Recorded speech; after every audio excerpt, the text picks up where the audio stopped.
Forgiveness and trust are not the same thing. Confidence comes from consistently sticking with commitments you make with yourself. The way we're conditioned as a society, we many times do not locate that best version of ourselves as men.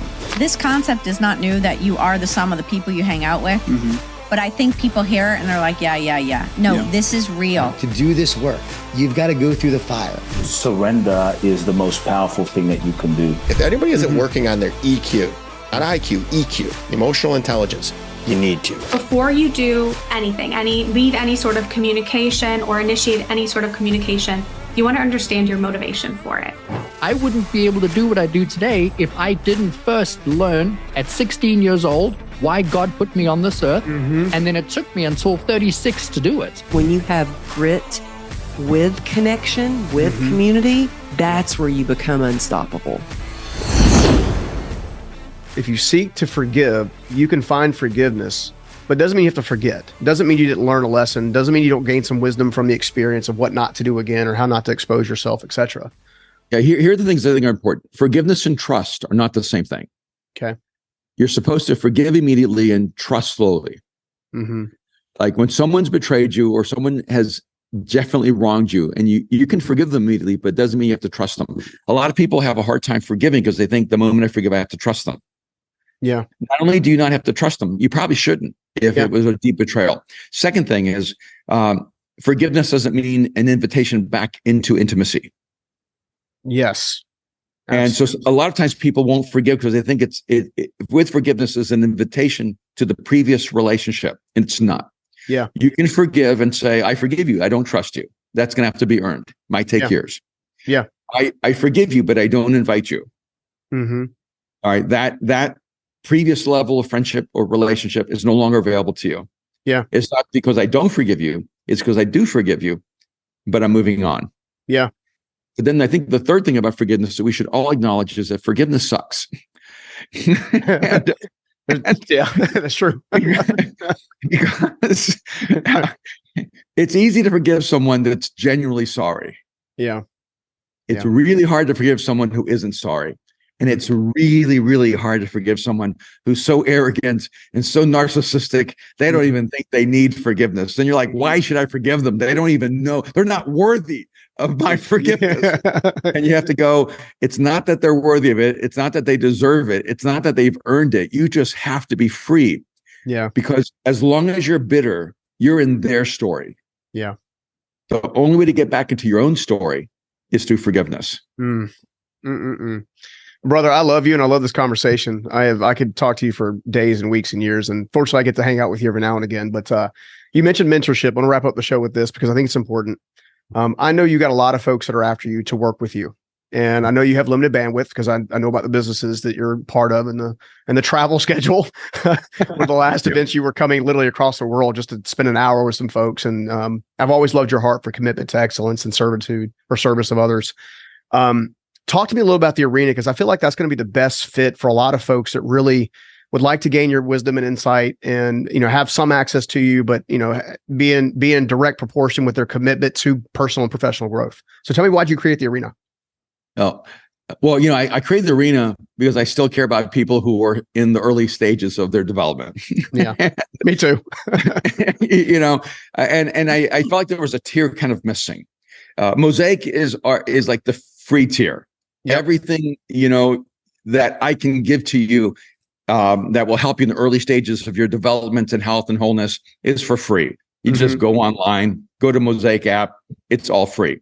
Oh, by the way, when you talk about loving to give things away, this morning we just created something for you. It's go to irwinmcmanus.com/free.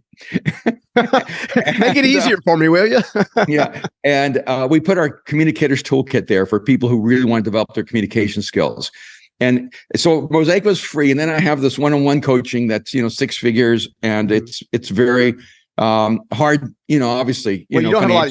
You have openings like once every 7 years. So yeah, so there's not many. There's just a handful, and I do it, and it's hard for me because I care deeply about people. So when I take someone on at that level, I carry the stress and the anxiety of their life, their success. And so it takes a lot out of you. And then we have a mastermind right now just for men. And I it's not that I'm not interested in developing world-class women leaders. I just didn't have a woman at this time that could partner with me, and I didn't feel like I should do it by myself. Yeah. And that's always just been kind of like my code, in life. And so we have a men's mastermind that's around $40,000. And so that still is fairly exclusive, and only some people can afford that. So we created the arena because I thought, how do you create a mastermind that's more financially accessible, and you don't have to travel all over the world? Some people just can't afford to get on a plane, get a hotel, be a part of a 2-day mastermind.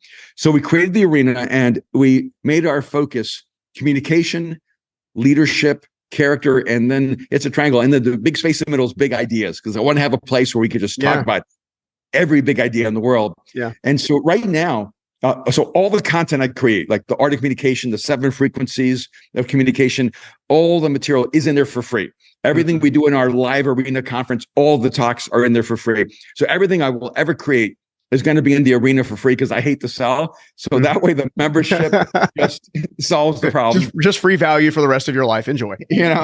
And then what I've been doing, even though it's not a part of the arena, because I just really enjoy investing in people, is every Monday at 10 a.m. I go live and I teach for an hour. And in that hour, I do about 30 minutes, and we have 30 minutes of Q&A with people all over the world. Yeah. Our newest member of the arena joined from Prague, Czech Republic. Wow. I mean, people coming from all over the world. It's a great community. I'll talk about things like overthinking and how to overcome that. Honestly, in one of the sessions, I talked about the Palestinian-Israeli conflict and how to process the media and how to determine what is actually true, what's false, and how to think. Yeah. And so, I'll take an issue like that and go, I'm going to use this particular issue to teach you how to think at a higher level. And, and so we try to make nothing off limits in terms of the conversations we have there. Yeah. So I would invite people to join. I think if you go to erwinmcmanus.com, the arena, you can actually learn more about it. Again, anything that connects to sales, that's just really not. But why do you think people have such a hard time finding worth in this space, even though they might feel a yearning or a calling to kind of step into it? Imposter syndrome, I guess, is what people call that. And it doesn't discriminate. I have to say that even I was on that show on VH1, and we got to interview some of the biggest rock stars in the entire world, literally, like Slash and like the guys from Metallica, and like people that you think ooze confidence, right? You think rock star, you think they don't have imposter syndrome. They walk on that stage worthy and knowing that they've got it all going on. Every single one of them would walk into the dressing room and the makeup room and be obsessing over, was it good enough? Was it okay? Do you like these boots, or should I wear these? I don't think my makeup looks perfect here. Can we fix it? I don't like what I said there. Can you delete it? I don't think it was good enough. Was it okay? Literally. And that was my experience. I was like, whoa, everybody poops. Everybody is a human. Everybody experiences fear. Everybody experiences unworthiness. Everybody. And maybe that's a blanket statement, but everybody that I've spoken to that has, and I've gotten to speak, and even in our industry, to people that are very successful and very out there. And I say, do you ever have imposter syndrome? And they all say to me, yes, I did yesterday. I walked on that stage and I felt so scared. Like, why would anybody listen to me? And I'm like, okay, so I'm not going to spread this message that you need to overcome imposter syndrome, or that you need to feel completely and totally worthy in order to take action, because that would actually probably keep you from taking action ever. So what I talk about is like the law or the rule. I don't think it's a law yet. Maybe I'm going to make it one. The rule of 51%. Okay. I don't ever feel like I'm ever at 100% of belief in myself, ever. Yeah. I don't ever take a stage where I'm like, I believe in myself 100%. I'm worthy of being here. No. Sometimes I'm at 85%. Sometimes I'm at 60%. Sometimes I'm at 49%. Like it all varies. But for me, in order to take action to that next level, I just have to believe a little bit more than I don't. Like 51% of belief. Like I could have that doubt. I could have that fear. I could feel unworthy. I could have it. It's normal. It's the human experience. But as long as I believe a little bit more than I don't, and I can get to that first action step and do it with that fear there anyway, bring the fear along with me, bring the unworthiness along with me, and I take action and I do it. When I get to the other side of that hard thing, I've just proven to myself that I'm more worthy than I thought. Yeah, for sure. And that is what creates momentum. So I'll never say like, Stephen, you need to completely remove yourself of that unworthiness feeling. That is not normal. You should not have that. No, it's okay to have it. It's okay. We all get it. And that just means you're stretching and growing. And that means that you're a human. Yeah. And you can bring it along with you and you can make it part of your story and you can be vulnerable and open enough to tell people that you're experiencing it. And that will actually make people connect with you more. Yeah, no, I totally agree with you. In fact, I even just watching your work and what you guys have been doing, a lot of our mutual friends, all have dealt with that imposter syndrome. We were obviously at my venue a few years back, or I guess it was about a year ago with Ed's book launch. And he was even telling people in the green room, he's like, yeah, we all deal with this, and everybody's gracing large stages, been all over the place, traveling all over the place, doing a lot of great work. But one of the things I've realized is, I know you talk about this in the book a little bit, but is the importance of confidence through consistency and how that kind of leads us into the pocket. Break down kind of that mantra and then kind of what the pocket is so we can maybe help the audience understand a little bit more. Yeah. Well, confidence, I believe, comes from consistently sticking with commitments you make with yourself, right? That's a lot of people say this, like, right, confidence is self-trust. It's not like something completely like brand new that I just thought of. But for me, when I think about creating confidence over time, it really is like sticking to those commitments and doing it time and time and time again. So every time I tell myself I'm going to do something, and maybe that's a hard, scary thing. Like, let's talk about maybe going live on social media. I say I'm going to do it and then I back out and I allow myself to not do it. Oh, you'll do it tomorrow. You don't feel so good today. It's okay. You don't have to do it. Yeah. Every time I do that, I'm actually telling my subconscious mind that I can't trust myself to follow through. So I'm removing my own confidence within myself to follow through next time. But every single time I tell myself, you're going to do that live tomorrow. It's committed. It's in the calendar. You're going to do it. And even though maybe fear comes in and fear is like, nah, you don't have to do it today. You know what? You really have to do something else. Like it negotiates. And I fight back that negotiation and I say, no, screw you. I'm going to do it. And I do it. And I get to the other side and I get to my bed that night and I could say, like, I did the things I said I was going to do today. Yeah. That puts more coins in my confidence bank. That makes me more confident. But you can't just do that one time and expect to become more confident. It takes consistency. Yeah. And in the pocket is a term that I love to use. And we've all felt it. And some people think about it as the word flow, but I always say in the pocket. And when I feel in the pocket, it's always like a moment in time in my life where like time stops. You know, those times where it's like you could literally be doing that thing all day and you would have no idea what time it is. You don't even care. You don't have lack of energy. You keep going and you wake up. It's like you wake up from a dream and all of a sudden it's 8 o'clock at night and you've been doing it for 6 hours and you were like, whoa, that felt easy. That felt fun. We all have that thing. And I like to think back to moments in my life when I was the most in the pocket, because if I can go back to that moment when I was doing that thing and I can reproduce that daily, even if it's just for a few minutes, I can get really familiar with that feeling of flow and I can reproduce it quicker and quicker and quicker in the future. And the more that we can spend time in the pocket, the more confidence we're going to create, the more consistency we're going to create because it feels easy and fun. Like what we were talking about when we first got on here. I was like, yeah, when you're doing what you love, it's not hard. For sure. But if you're not in the pocket, it feels really difficult and you get burnt out and it feels shitty and you don't want to be consistent. So I'm always trying to get myself to do things that make me feel in the pocket. We can't always, because obviously we have to do hard stuff that we won't want to do sometimes. But if we can make a choice of what we're choosing to spend our time doing, I'm like, let me do something that feels in flow, feels delicious, feels in the pocket. Well, it seems like it also, with that level of consistency and making yourself really keep your commitments, you're going to take that 51% on in theory, your worst day and turn it into a 71% minimum. Just through evolution. I've watched your stage presence continue to grow and grow and grow and grow and become a dominating force in a healthy way for the audiences that are watching. You know, I've watched as you and your husband and have done different events. I've watched you on stage, obviously, literally say, hey, look, we're going to let our people join our mastermind, and there'll be a line out the door for people trying to join the mastermind. And I think that's because you get results. Just in general, from everybody that I've talked to about what you guys have always done and where you guys have always leveraged yourself the best, put all your time, put all your energy. It's always been about helping that unseen person become seen, because there's an interesting dichotomy of how you help people understand their own voice, which is why I love this work so much and so excited for it to come out here shortly. This book, I think, is going to change a lot of lives in the grand scheme of things, because I don't think people know the process of becoming. Right. I think they get stuck in maybe the stagnation of that first step of becoming, if that makes any sense. Yeah. So maybe, I know one of the things you also mentioned in the book is this making FMO your friend. You know, so let's talk a little about that, because I feel like that's not another little stumbling block with people. Why do so many of us especially in the feminine energy, why do they struggle so much with attracting the right type of man? What's going wrong? Well, I'm listening to your story, and it's like the father in you was attracted to the daughter in this young woman. And I think that, in my opinion, I'm no mental health professional, but I think that speaks to the engine of this dysfunction in a lot of women. Many women have not had the safe and authentic love of a man that wants nothing from her, nothing for her but her own best interests. And that's the father's kind of love. And every true man has that in him.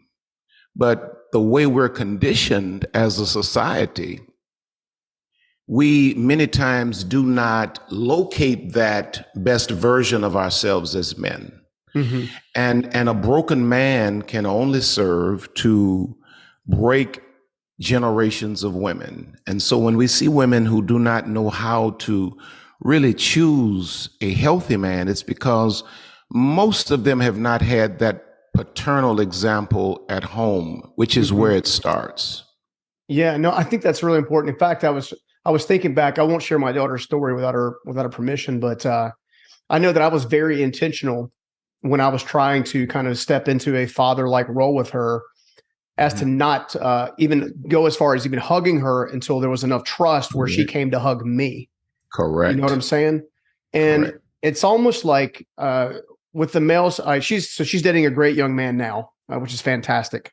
However, one of the things that I've seen up until that point, her and other people, and myself included, really, I had a heck of a time attracting in negative type relationships early in my I guess journey as well.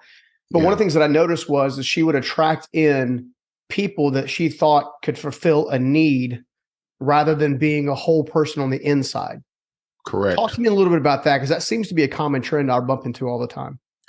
Well, what happens is what I've come to discover that happens in the heart of a woman is when a woman has not had the paternal deposit of a father's love, she then seeks that affirmation, that validation from her relationships with men. Well, then the plot thickens. Men, in most cases, will only serve to disappoint, break her, disapprove of her, reject her. So then the woman is psychologically caught in a thing I call the approval trap, where she's constantly searching for a man to say, "You're enough. I love you. You're of value." And it moves from one relationship to the next, and it's like chasing the carrot. It's never going to fulfill. Yeah. Well, it also seems to me that one of the things that I've seen is when you're not getting that, I'll call it male versus female energy, right? We all possess both. I find that we're supposed to operate in a healthy relationship and probably a larger dose in one or the other.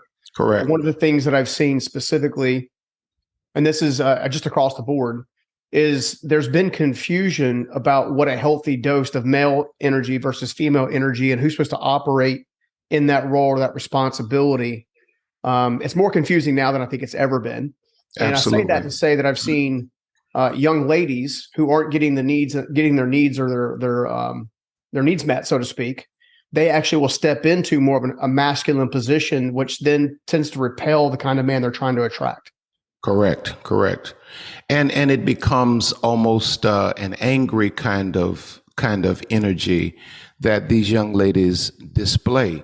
And I think you said it so well. First of all, when you think about, the way I was raised, at least in terms of what I was taught masculinity meant, there was no way in the world I would have ever admitted that feminine energy resides in somewhere in R.C. Blake's. You know what I'm saying? You just don't do that. I had to learn the same lesson. Yeah, it's and honestly, to be quite honest with you, it's been hard to actually say it, even though I know it. Yeah. Because of my conditioning.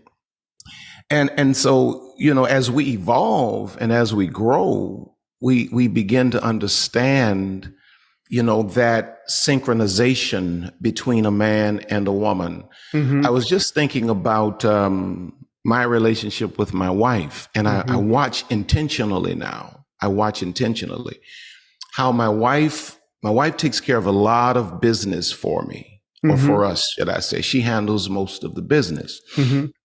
And so I watch her, and I watch how she moves in and out of that masculine to feminine. She'll be in her office in the house, and I can hear her taking care of business. And it's like, no, you're not going to do it this way. We're going to do it this way. And I don't want it. If you can't do it the way I want it, let's just forget about it. And then she'll leave right out of that office, and she'll come to whatever part of the house I'm in. And she's like, babe, what do you want for lunch? Wow. And I see how that energy shifts. And as a man, as a healthy, evolved Christian man, I understand now that there are seasons in my life, in our relationship, where I have to serve my wife. When we talk quite a lot about women submitting to men. Yeah. But submission is a fruit, while the honor of the man is the root. It's the seed that gives birth to the fruit. And so even in terms of leading my home, leading my family, there are occasions where I recognize that my wife is best in leading this particular aspect. And I submit to that, and I allow my wife to lead. But I think today, because there is such a confusion, and this thing relative to masculine versus feminine energy has been sexualized. So men feel like, well, feminine energy is for a woman, and women feel like, well, masculine energy is for a man, not realizing that we always vacillate in and out, but not necessarily in healthy ways. There are things that I do, places that I go, people I see or don't see, that either feed me or don't feed me. And for me, it seems like it's one of those things where it's like, okay, well, if I'm going to grow, maybe I should hang out a little more over here than over there. Talk to me about the importance of an environment in your work transformation. So I love this concept is not new, that you are the sum of the people you hang out with. But I think people hear it and they're like, yeah. No, this is real. And it's the people, it's the spaces, it's the places, it's the thoughts you put in your mind. Like environment goes beyond, I write about this, than just people or just your environment. Your environment is what you create. So what are you creating a healthy environment in your mind? Yeah. Are you creating a healthy environment where you walk in? I share about a company that when I walked in, they could not get their people motivated. Yeah. But when I walked into their entryway, it was gray and dark and lifeless. And I was like, who wants to walk in here? It's so not aesthetically pleasing. I'm not even motivated to come in to help you. I was like, when I come back, I want all of this painted, changed. Sure enough, they painted it. They had candles, they had cookies. And every office was painted and everyone started showing up better. Why? Because their environment got better. Yeah. But I want people to understand, whether you're at a cubicle, in your house, it could be a little shack, make it so that it's something that inspires you when you walk in. You don't have to have a lot. My parents, we lived till they just passed in this little mighty 1,400 square foot ranch. We didn't have the money to go to a bigger house, but my mom, when she could, she'd re-wallpaper or she'd paint something. Yeah. She'd go to the dollar store. She'd go to the thrift shop. She would just always be making the environment. So it didn't matter. We literally had the priest of our church. We had congressmen come. Everyone came from the barbershop because my mom's Italian, come over to eat. But anyone could come over, and this little house, everyone felt so welcome. It was just enjoyable. So a home or a space is something that your energy and how you create it makes people feel a certain way. Well, it makes you feel a certain way. And by the way, your car, your locker room, everywhere is a definition of what you want to feel or how you want to feel. So if there's clutter everywhere, you're mentally cluttered. Clear the clutter. Physically, mentally, emotionally, clear the clutter. make the environments great. And I was sharing earlier, I just spent this week in Idaho, this past couple weeks, and the people I spent it with are optimizers like I am. So we were infrared sauna. We were in the infrared sauna. We were cold plunging. We were making our shakes. Because I was around the people that I know I level up with, I was healthy and happy. Now, if I was around different people that ate poorly every day, gossiped all day, were negative all day, that's an environment that, one, I wouldn't stay in. So that's not going to be my tribe, but it would bring me down. Yeah. So I need people to really understand, if you want to bounce back, if you want to keep going the next level, look at your environments right now. Start with your house, start with your cubicle, your office, the people around you, your thoughts. Start taking inventory. I write this all out. What do you need to take inventory on? Write out what needs to be changed and change it, because you cannot go ahead. That's a mental weight. And you got to release that weight to go forward. To do this work, you've got to go through the fire to become someone who can make a difference in someone's life, to impact their life. To be a change agent, you have to go through a lot of difficult change yourself. Yeah. And you're going to be refined along the way. This is the curriculum we must go through. This is the fire. These are the tests. Yeah. Everyone goes through it. And guess what? It's going to make you stronger. It's going to right. make you wiser, more humble, and better. This allows you to be used by God to make a difference in this world. And I think so many people, when they're going through challenges, they don't want to face it. But I always ask my audiences, have you gone through a tough time? Have you gone through challenges in your life? Of course, everyone raises their hand. Yeah. Did it make you stronger? In the Everyone end, says yes. We wish we weren't this strong now because we had to go through all the things. But everyone agrees it made you stronger. Yeah. Think about the tree that has been pruned or the bush that has been pruned. It looks like it's been destroyed, but it hasn't been destroyed. The pruning is meant to help it grow more fully. Yeah. All that it's meant to be. You're going to be pruned on this journey. I wrote a book, The Seed. Part of the growth process is to be pruned to grow more fully, to be who you're meant to be. And Stephen, you had to go through that pruning during that time. You had to go through that fire to become who you're meant to be. Yeah. It's funny. I was just thinking TD Jakes used to say, new levels, new devils. And I've had numerous fires that have produced numerous blessings, later. Like you don't see them in the moment. You don't feel them in the moment. It's not until after it occurs that kind of shakes out. I am curious, what makes now the time for the one truth? What are you seeing in the marketplace? What's stirring in your heart? Like I remember I told you at the very beginning, I'm like, I feel a movement coming on and I can't put my finger on it. There is a movement, and it's the one truth. This is going to, I really believe, create a movement. After the podcast with Ed, the response we got with the response I've gotten in a few talks just recently, talking about some of the principles, doing this with you now, this is the time. Like God always has the ideas come at the time they're meant to come. Yeah. And I truly believe this is the time for this movement to make it all one, to bring it all together. This is not about a religion. I'm not trying to explain Christianity to people. I'm explaining Jesus to people. Yeah. And think about the story of the garden, Adam and Eve in the garden. That is a story of separation of man and women from God. They're being separated because they believe the lie. Right? They didn't follow God. They're now doing it on their own. And what happens? They get separated from God. That is not a Christian story. That is an ancient Jewish story explaining the separation and the problem of separation before Jesus even walks the earth. So think about that. The truth is already there. So the truth doesn't need Christianity to exist. It doesn't need the Bible to exist. It already existed before there was a New Testament. So this problem of separation was there. But the New Testament comes along and actually explains the solution to the separation. And then Jesus walks the earth and we actually see what the solution is. Yeah. And they go, oh, so it was always there. Like God literally had it there for us to see. And what I do in this book, and I make it clear, it was all there. The truth is there. The Bible and Christianity just explains the truth that we also just know deep down in our heart, that there's a longing for a connection with the creator of the universe. And we know that we have a wound. We know we need to be healed. There is a hole in our soul, H-O-L-E. And God wants to make us whole, W-H-O-L-E. And that is the ultimate truth.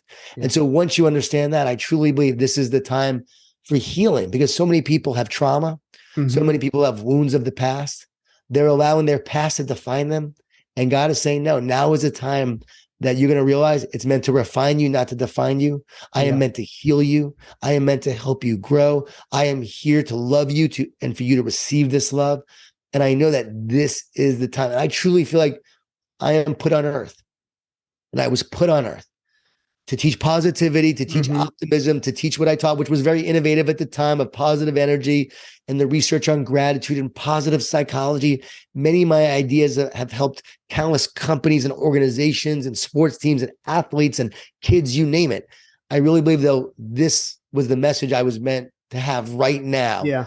Go to the next level. And people come up to me after talks, wow, John, I thought you were going to talk about your usual stuff. This is like at a whole other level. It's a whole other level and a whole lot deeper. But what's cool is this whole other level explains the level I was teaching. Yeah. See, the first part of the book is just high state of mind, low state of mind, which is a very understandable level, even though it's deeper. Yeah. And then in book 2 of the book, see, I broke it down to 3 books. Book 2, I actually share oneness and separateness and all the examples of oneness and separateness. Like ego stands for edging God out. Yeah. So when someone has an ego, they're edging God out because they're trying to be God. So they get separated from God. So it actually explains that ego is not actually the enemy. Feeling separate is the enemy. Then the ego arises because you feel separate. If you felt connected to God, you actually wouldn't have the ego arise like it does. So I explained all these little nuances of things and why oneness training actually, I think, is the next evolution of training. I think diversity training has been helpful. I think it helps a lot. But really, I believe that even more powerful is oneness training, because we need to realize how we're all one. Connected rather than how separated. we're all connected, and see each person's uniqueness, but to know at the soul level, at the spirit level, we're all connected. So let's get oneness training. So I explain all these things in oneness and separateness. And then in book 3, then I go and explain how the one truth can be explained from a biblical standpoint. And again, I tell people, I'm not trying to convince you of Jesus, but when you understand the one truth, he actually becomes undeniable. When you understand that there's oneness and separateness, and you understand that we have wounds, who's going to heal the wound, Stephen? Who heals the wound that we have in our soul? That's right. Meditation doesn't heal the wound. Yeah. It gives you temporary relief and makes you feel better. I was a meditator. I was seeking all the answers. And I was 35 years old, struggling with anxiety and angst and depression and just trying to find my way and looking for everything. Yeah. Ultimately, I gave my life to Jesus. Yeah. And when I did, that began the journey. But I look back, I didn't just give my life and say, okay, Jesus, I accept you. I started taking walks of gratitude every day. Yeah. I started a success journal. I was tuning my mind into a higher frequency. Can I give you the acronym TUNE? Yeah, absolutely. This is a great takeaway. This is practical for people. If they feel like this is deep, I want to give you something practical you can use. And I actually share this in the book as well. TUNE. This is how we tune our brain, which is an antenna, to a higher frequency thought instead of a lower frequency thought, which is a negative thought. So how do we tune to a higher frequency? We trust and we speak truth to the lies. Dr. James Gills, we speak truth to the lies on a daily basis, and we trust in God. We'll get to you in a second. And neutralize the negativity. Gandhi said, I will not let anyone walk through my mind with their dirty feet. Nice. Anytime those negative thoughts come in and fear comes in, I'm not going to believe the lies. Yeah. Those lies will tell you things about yourself and your future that just aren't true. So I'm not going to listen to the lies anymore. I'm going to speak truth to the lies. I'm going to trust and speak truth, and that will neutralize the negativity along the way. So I'm going to win the battle of my mind by not allowing negativity to win. I'm going to make sure positivity wins. And that moves to E, which is elevate your thinking. When you appreciate, you elevate. You can't be stressed and thankful at the same time, as I said earlier. So you're appreciating, you're elevating your mind. You're actually tuning into a higher frequency. You're having belief and optimism along the way. When we see the power of belief, what you believe determines what you become. And we've all started to believe something more positive. As a result of that, we become it. If you believe you're not worthy, if you believe you don't deserve success, if you believe you're a failure, if you believe you're a loser, that's the life that you will create. And too many people believe that, and that's the life they create. No, you have to believe it in order to achieve it, receive it, and create it, right? Yeah. So I sound like Zig Ziglar there, but that's the key there. You got to believe. Started laughing because you're like, I heard that before. You got to believe it to receive it. So you believe it. It's true though. So that's elevate your thinking. Mindfulness meditation, elevate your thinking as well. So if you're a fan of that, great. And I'll get to you in a second, but you have something you want to say? Well, I was just thinking to myself, like I had this weird epiphany not long ago because when I first started meditating, not instead of, but in conjunction with praying, I started getting a lot of flack from the Christian community. Like, well, meditating is new age. Da, da, da, da. I'm like, when I go to read the scriptures, what I see is the word pray in the spirit. Yes. To me, praying in the spirit is equal to or the same as meditating, where if I'm praying out loud, I'm kind of praying to say, but I'm meditating to listen, if that makes any sense. Yeah. I really believe that I've read books on contemplative meditation and contemplative prayer, which is a Christian version of meditation. And so when we're doing that, the key is intention. What is my intention? Am I trying to connect to nothingness, or am I connecting to everythingness? Yeah. To the creator of the universe. What happened to me was, this is a cool story for people. I would meditate and I was practicing Buddhism in many ways. And I started to see a glowing cross. And so that's why I have no judgment on anybody. We're all on a journey. So Christians don't judge people. They're on a journey. So here I was meditating, seeing now a glowing cross. I'm like, what is going on? And Jesus was literally coming in. Same thing happened to my wife, who was a New Ager. And my wife didn't see a cross. She saw Jesus. Jesus came in her meditations. Why? Because in that moment of silence, when we're finally still, in the power of stillness, God can finally connect to us. We have all the noise, all the distractions, all the stuff that keeps God from connecting to us. It's like we have this static. Like, think about, I have two hands up. They're separate, right? In between the two hands that are up, like a goal post and a field goal in a football field. There's space in between. Static comes in those spaces. But if you can get those two goalposts to come together as one, now the signal is going to be really clear. So I really believe when you're meditating, you're allowing the signal to get more clear, more fine-tuned, and now you allow God to start coming in your meditation. So to me, when I meditate, if I meditate now, it's more like just finding silence to allow God to speak to me and listen to his voice and to hear him. And I'm wanting to connect with the love and creator of the universe. And that's the way I see meditation. I also pray. And so on my walks of prayer, I'm trusting, I'm crying out to God, I'm praising, I am repenting. I think it's important to repent and ask for forgiveness. And then I ask for God to provide for my daily needs and ask for guidance. Then I yield, I surrender.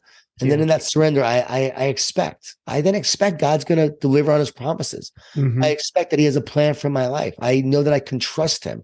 So I have childlike faith. So I'm expecting. And then I receive. And I really believe a lot of people, they pray, but they don't receive. They actually don't believe that God wants to give them anything or that God has the power to give them. Yeah. See, God wants to give us not things. He wants to give us abundance and peace and joy and love. And he wants to give us, most of all, I really believe, well, peace is probably most of all, but power. He really wants to give us power to create this world, to bring heaven on earth. In the battle that's going on, where it's trying to be like hell, he wants to give us power to make it more like heaven. But interestingly enough, that power comes from humility. Yeah. It comes from knowing who is in control. It comes from surrender. Ironically, it's the world's upside down, or faith is upside down, because all the things that you think make you weak actually make you powerful. Why? Because then in those moments of the real power is me connecting with God, letting his spirit move through me and become my spirit. And as our spirit is now one spirit, I'm now acting from his power, not my own. And I'm no longer just me. I am now one with the creator of the universe. And I'm a new creation. What is what Jesus does. He creates a new creation in you that allows you to let go of your past and go forward and create a brighter and better future. So to me, there's nothing more exciting and powerful than that. And I'm sorry, chanting, meditation, EFTs, all these kind of techniques you can do, tapping will not lead you to the peace that you seek. It will help and give you relief, but it will not give you restoration. There's only one that can give you restoration of your soul. And it is your Father, it is your God, it is your creator. Surrender, if you understand the true essence of it, is the most powerful thing that you can do. I think that surrender is really the process of life itself. And it's the password to freedom. That it is the real secret to manifestation, like manifesting on a next level. It is the key to the next level of our lives. And so I think in our culture today, we have this misconception that surrender is weak, that surrender is giving up, that surrender is waving the white flag, that if you surrender, you're going to be taken advantage of, that you're going to be left behind, that you're going to be a doormat, that you won't manifest unless you just like force and push and take what's yours and manipulate and make it happen all the time and hustle. And nothing wrong with hard work and focus and intention. But I think, for me, if you really understand the real essence of surrender, like, what if you didn't get less, but you got more? Like more than you could have planned and intended with the limited perspective of your ego, of your mind, of your personality, of your persona, because really the degree to which we are sort of locked in our ego identification, that sense of self that we believe ourselves to be, is a degree to which we're not able to see the whole picture of life. We're not able to see how all of the dots connect. And so surrender is just so we can kind of set that context, it is a letting go.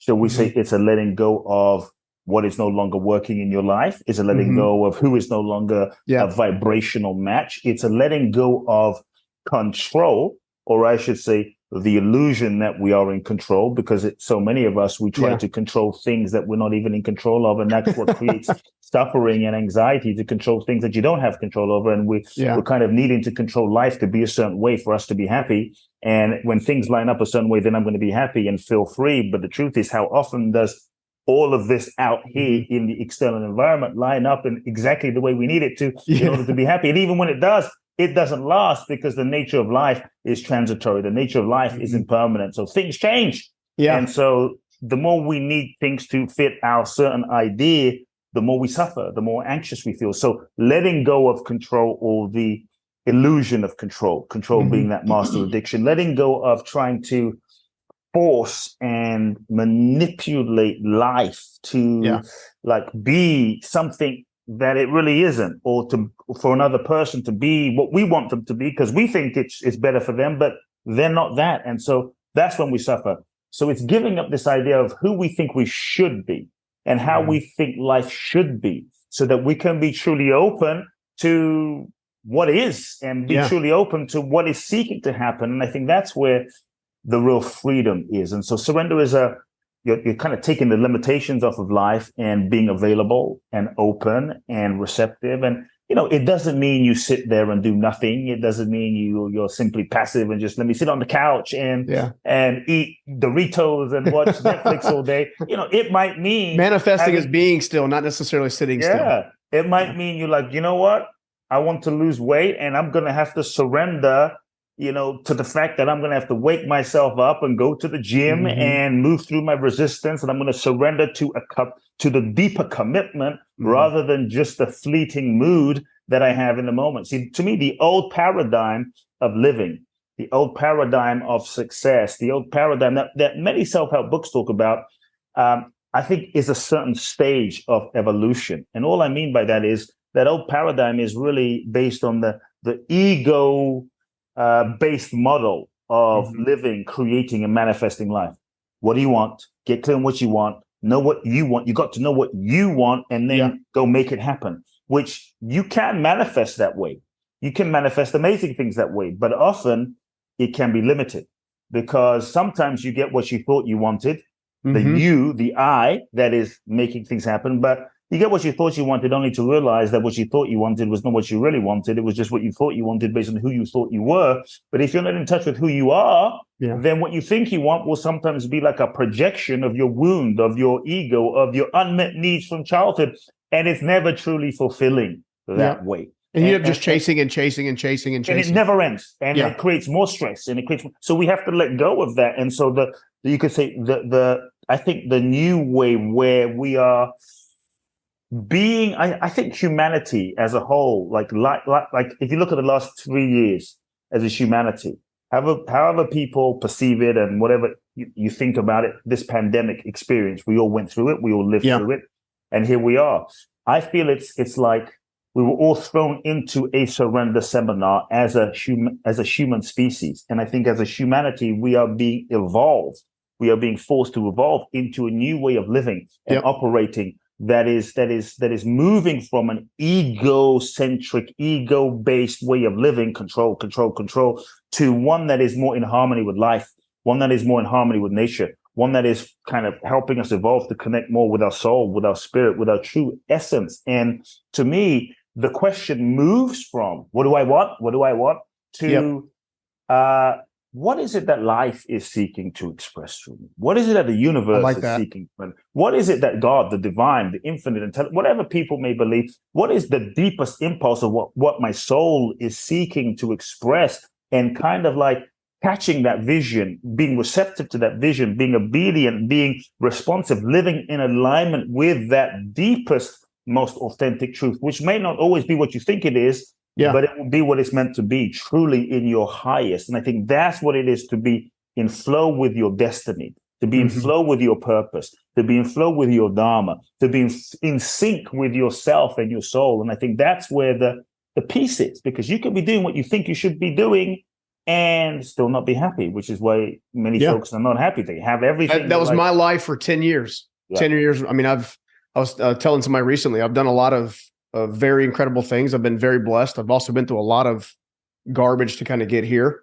And then that entire vision of who I thought I needed to be, what I thought I needed to achieve, what I thought I needed to obtain, all of that once received was completely meaningless. Meanwhile, I noticed that when I would light up, when I was in service of others, you know, and I feel like that's one of the, you talked about a movement or an evolution, if you will.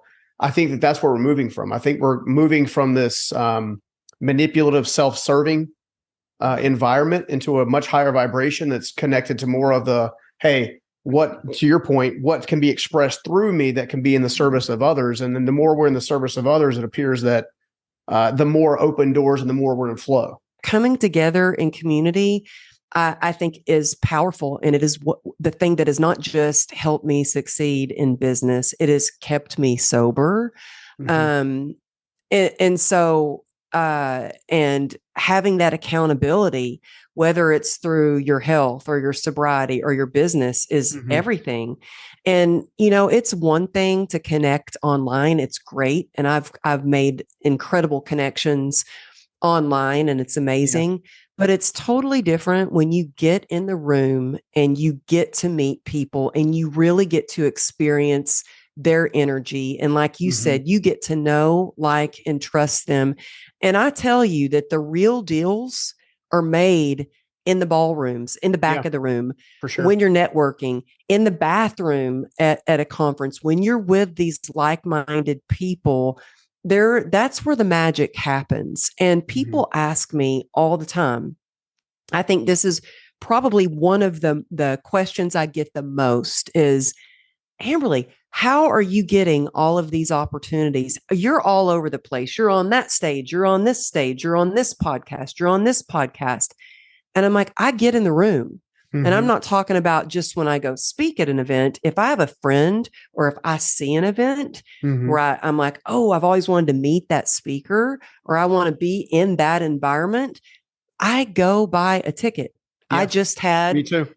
I just had Ryan Stewman on my podcast right before we got on here. I don't know if you know who Ryan Stewman is. I was telling him about you, by the way. He's a hardcore closer on Instagram. We go to the same church. And I had bought a ticket because our friend Rebecca Zung was speaking at his event last year. So I bought a ticket, a VIP ticket, which was not, it was pretty expensive, just saying. I bought a VIP ticket and went to his event. Now I went for three reasons. I went to support my friend Rebecca and I told her I'll be the loudest one in the audience cheering you on. I went because I wanted to support Ryan because I know how hard it is to put an event on and I wanted to show my support for his event. And I went because I wanted to be around other like-minded people and network and meet people. Because I bought a ticket to his event, I am now speaking at his event in June. He's filling up a stadium of 4,000 people. So me just going to support, I was able to network and now I am speaking at his event. So when I say that's how the magic happens, that's how you build relationships. And I think success is built on relationships. Yeah. And so when I started, Stephen, 4 years ago, I had written my book. It's been almost 5 years ago now. Mhm. I had written a book. I had no social media following. I had no connections. I had started with nothing. And I just had this big dream. If I want to write a book, I want to get in the hands of people that need some hope and inspiration. And if one person reads it, then it will have given my pain and everything that I went through purpose. Yep. And I had the chance to go speak at an event. And it was the first time I met Randy Garn. And I will never forget He's like a how ball of sunshine. kind he was to me. He was so kind. He shook my hand and he treated me. It was like, wow, I'll never, and now he's become one of my really good friends. Yeah. That event was life-changing for me because I got to, it wasn't just that I got to share the stage with people that I really looked up to.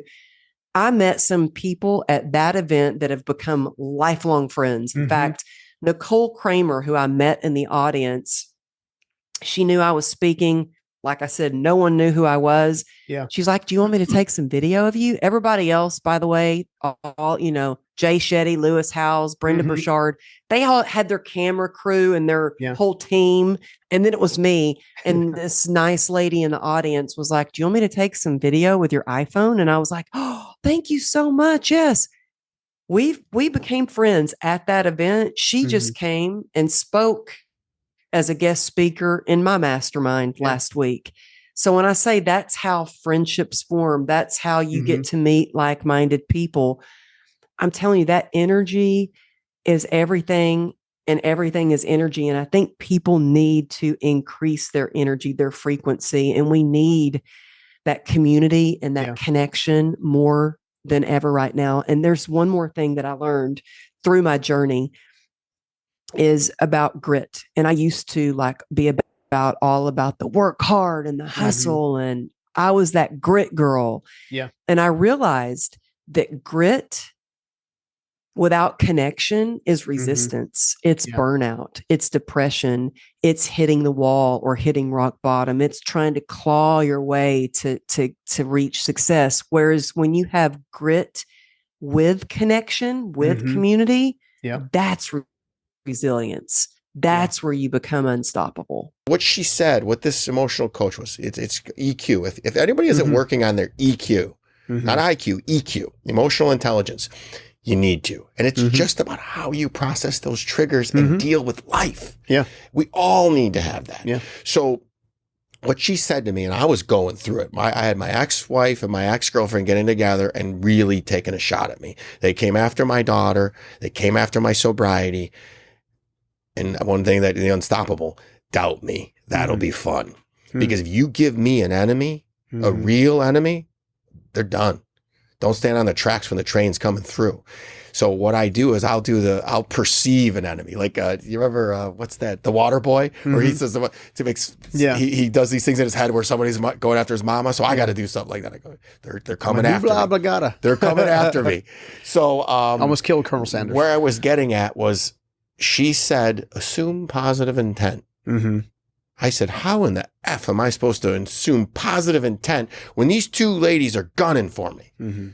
She said, she put me in the never make assumptions. She put myself in there. They were scared to death. So they were crabs in a bucket watching me ascend, trying to pull me back down. And they figured, hey, if he ascends to this level, we're no longer going to be seen. I'm glad you brought that up because I know people that are close to me. But wait, assume positive intent. Always. Now, it may be crazy, but it's serving them in some way. I just want to make sure that people. So if you think somebody's coming after you, there's a reason. It's the self-preservation. They may not be far along in the journey as you are. It's just when someone's coming after you, there's a reason for it. So that's what I use with all those naysayers. I know that they need love. And if they saw me in person, I would hug them. And I would, and I'm not a bad person. I'm not doing this to get Facebook famous or social media famous. I'm doing this for charity. So come at me, bro, and I'm gonna love you up and anybody else. And if they think that I'm taking steroids, come after me. Come work out with me. Yeah. I'll be there 5 a.m. Yeah. except if Well, I'm going with you. to that point, I know I've got people close to me right now that are all in the process or about to have big life transitions. And they went to go talk to their families about, hey, this is a huge opportunity for me. I'm, whatever. And the families have basically all but said, hey, I'm praying against this. I'm praying against this. And I can, I remember when I was going through my development, I told you last night, my dad's first response to me is, what the hell are you doing? You got no business starting a business. Right. And I've learned that those that love us most are, in their mind, they think they're loving us by trying to protect us. Exactly. Not realizing. I want to point out this distinction. Family holding you down is much different than naysayers. Yeah. So let's draw the distinction there. Okay. Family is really, that's an easier one to assume positive intent. They just don't want you to be hurt. Mm-hmm. They're not meaning malicious. Most. We all have that drunk uncle that's, you're an idiot. Well, I mean, at least in my family, there was that, but there was also this mentality. And I've said this before on numerous shows and stuff. This concept that Scoggins don't get ahead, they get by. I've mentioned said that to me. I forgot about that. I've mentioned it before. I was the first. There's a couple of other Scoggins now that are becoming pretty successful in their own entrepreneur journeys, which is exciting. But I was the first one in 400 years, right? That took the risk, took the gamble, and then fought through the adversity to get there.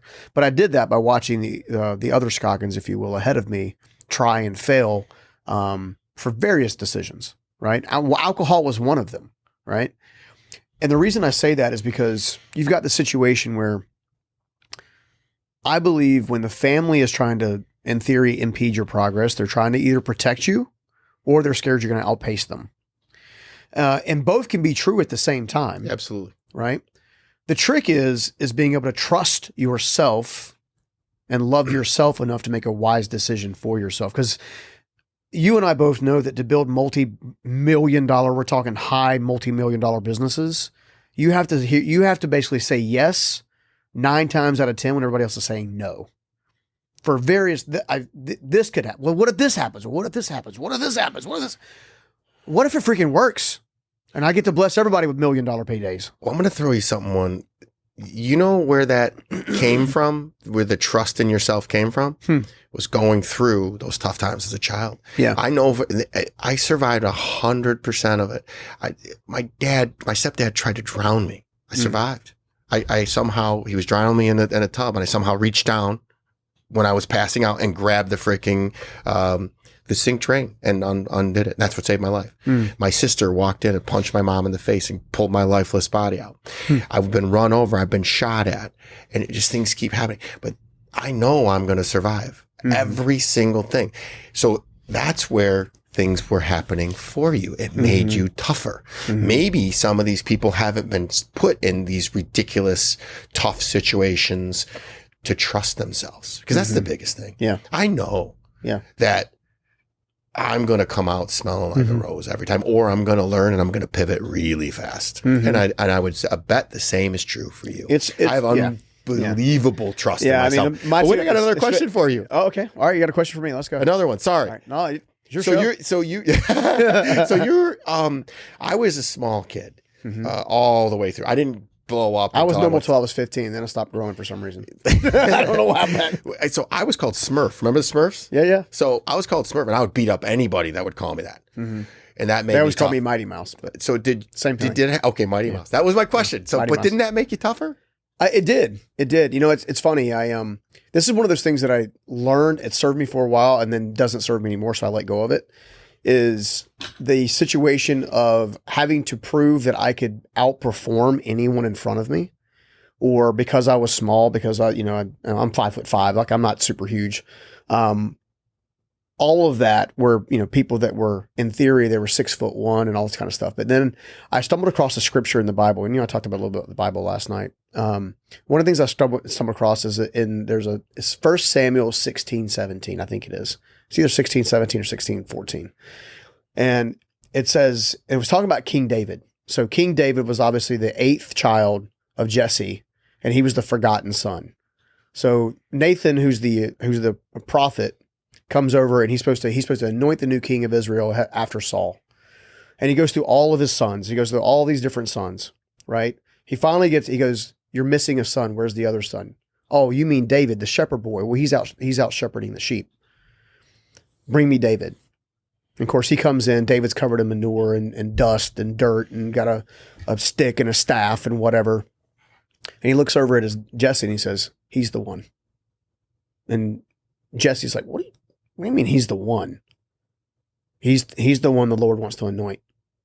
Well, I don't get it. These other guys they're big, they're strong, they're successful. And Nathan says something very interesting in 1 Samuel. He says, you judge outward men, you judge the appearance of men and the outward skin, so to speak. God judges the essence of the heart. So God chooses leaders based on the heart, not based on the accomplishment. I always tell the men I work with that before you do anything, lead any sort of communication or initiate any sort of communication, you want to understand your motivation for it. Mm-hmm. So 2 good questions, or a question to ask yourself is, am I doing this out of a need for affirmation, right? Of wanting more, of wanting to get some sort of safety out of it, right? Whether it be real or artificial. Yeah. Because when we look for affirmation, we don't usually, even if we think we get it, we don't feel satisfied with it because we got to find that safety in us first. Right? So are we looking for safety outside of ourselves when we really should be looking for it within us? Or is this a desire for connection? Does this feel like a natural progression of leading the dating process forward and continuing to build in an appropriate way on the level of communication? Mm-hmm. And you usually can know this from a lens of just checking in with your gut. And this is something that a lot of men have a harder time with, right? Because we get stuck in heads.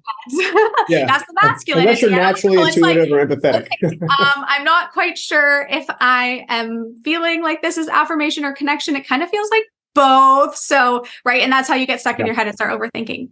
So it really comes down to a gut check. And I like to have my men start intuition journals. So this gut check is write it down, right? Do you think that this is an appropriate escalation of intimacy?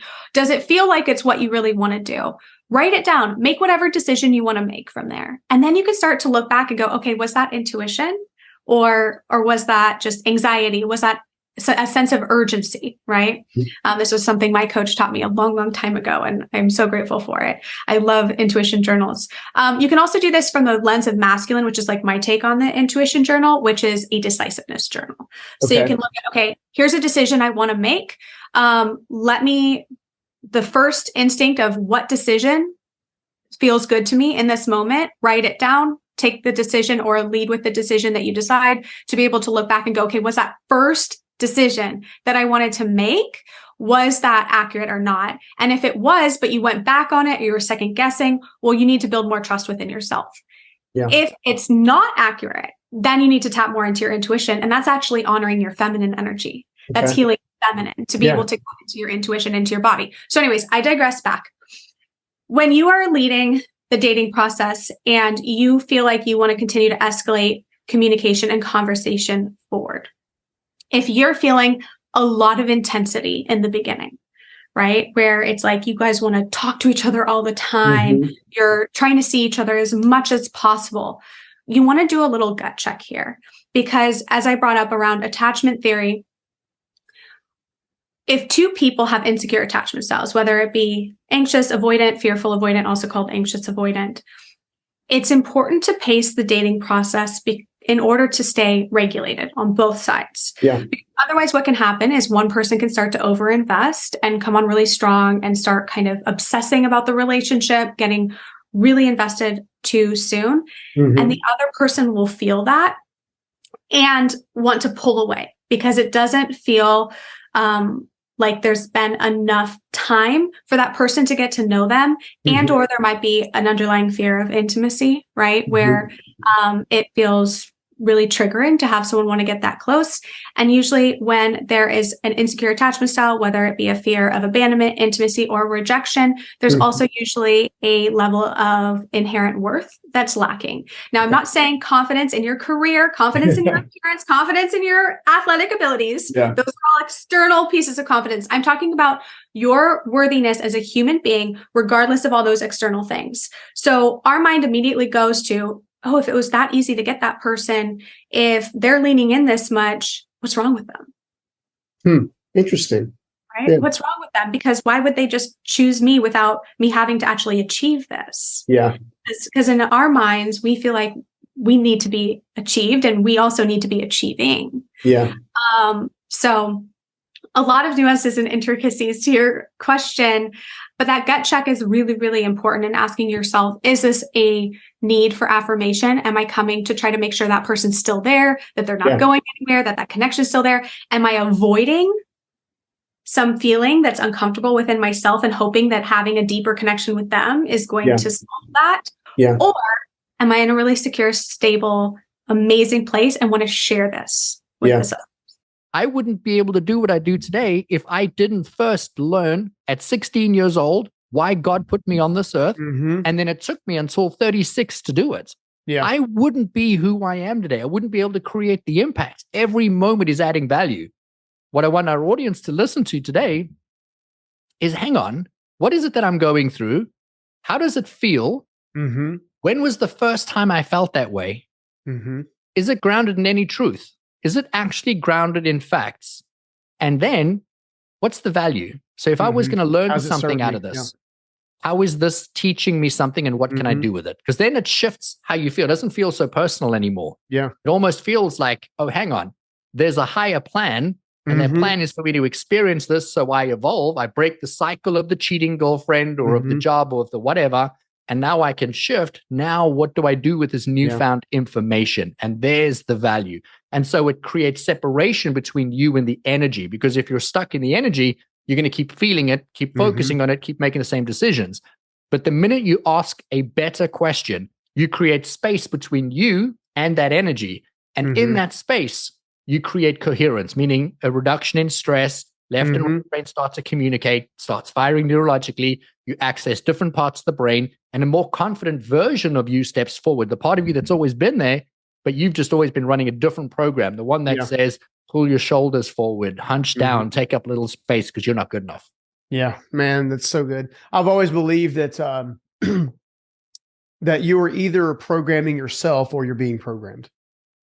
Subconsciously, believe, and that come from that place where I had my father, my parents, other friends not being picked for football, like all these different things, right? Same kind of situation. And early on, you don't realize that you're actually being programmed. You think you're living life. You're trusting in the value that people are speaking in you, over you, through you ahead of time. And then I had this interesting epiphany, probably about the time I met old man Myrick, who I've talked on the show about numerous times. And he asked me one time, he said, do you want to continue thinking like your father? Or do you want to learn to think like me? Right. And I had this contrast. I had my dad who was borrowing money, never repaying, who wasn't keeping his word, who was working as hard as he could, but still not able to keep make ends meet. Meanwhile, I had a very generous, wealthy, very wealthy entrepreneur who I've seen do extreme acts of generosity. And it was the first time that I ever stopped and thought that I had a choice. Like I actually had a choice about how I would show up or how I could show up in the world. And at the core of it, I realized that I needed to bring the subconscious conscious.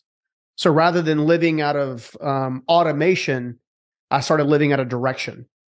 And one of the mantras that I use as part of my meditation process, I pray and meditate and kind of do a hybrid of both, is I am healthy, I am wealthy, I am wise, I'm a steward of the Most High.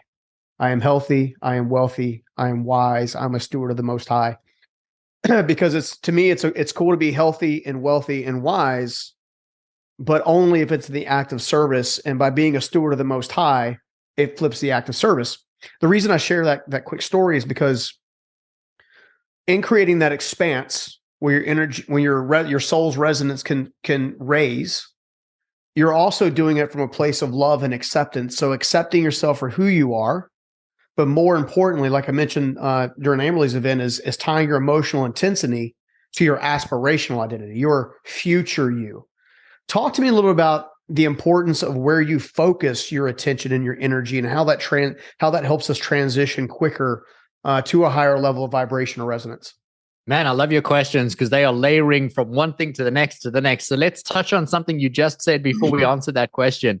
Man, everything you just said so beautifully. And I hope people start using the same mantra, prayer, and meditation, because I feel like it is a prayer. And all of that wouldn't be possible if you didn't first ask that question. Remember, I just said a moment ago, we need to ask more empowered questions. And you said, oh, I didn't realize I had a choice. And in saying, hang on a minute, I have a choice. That's a question. Like, do I have a choice? I have a choice. And then saying, okay, how do I want to feel? That's another question. It's another empowered question. It's another choice. And in that moment, you're 100% conscious and intentional. And at some point in time, you needed to make the choice to come up with your own prayer. And then you needed to do it again and again. And that's commitment. That's the fourth part of change. That's very necessary and required. And now all of a sudden, we're shifting our life in a very different way. And you're demonstrating it so beautifully. I love that. I hope you liked that video. And if you did, make sure you check out this next video right here. Whenever couples come to me, or anybody, individuals, and they say, oh, I'm struggling. And they always say it's communication every time. It's because it's like treating the symptoms and not the cancer.